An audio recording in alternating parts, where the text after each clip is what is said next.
أعوذ بالله من الشيطان الرجيم. بسم الله الرحمن الرحيم. إنا أرسلنا نوحا إلى قومه أن أنذر قومك من قبل أن يأتيهم عذاب أليم. قال يا قوم إني لكم نذير مبين أن اعبدوا الله واتقوه وأطيعون يغفر لكم من ذنوبكم ويؤخركم إلى أجل مسمى إن أجل الله إذا جاء لا يؤخر لو كنتم تعلمون.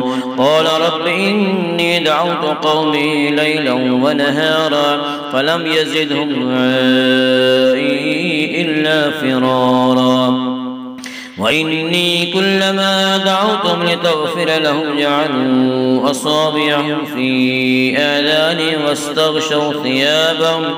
واستغشوا ثيابهم وأصروا واستكبروا استكبارا ثم إني دعوتهم جهارا ثم إني أعلنت لهم وأسررت لهم إسرارا فقلت استغفروا ربكم إنه كان غفارا يرسل السماء عليكم مدرارا ويمددكم بأموال وبنين ويجعل لكم جنات ويجعل لكم أنهارا ما لكم لا ترجون لله وقارا وقد خلقكم أطوارا ألم تروا كيف خلق الله 7 سماوات طباقا وجعل القمر فيهن نورا وجعل الشمس سراجا والله أنبتكم من الأرض نباتا ثم يعيدكم فيها ويخرجكم إخراجا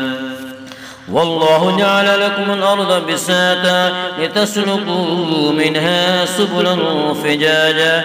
قال نوح رب إنهم عصوني واتبعوا من لم يزده ماله وولده إلا خسارا ومكروا مكرا كبارا وقالوا لا تذرن آلهتكم ولا تذرن ودا ولا سواعا ولا يغوث ويعوق ونسرا وقد أضلوا كثيرا ولا تزد الظالمين إلا ضلالا مما خطيئات مغرقوا فأدخلوا نارا فلم يجدوا لهم من دون الله أنصارا. وقال نوح رب لا تذر على الأرض من الكافرين ديارا إنك إن تذرهم يضلوا عبادك ولا يلدوا إلا فاجرا كفارا. رب اغفر لي ولوالدي ولمن دخل بيتي مؤمنا وللمؤمنين والمؤمنات ولا تزد الظالمين إلا تبارا.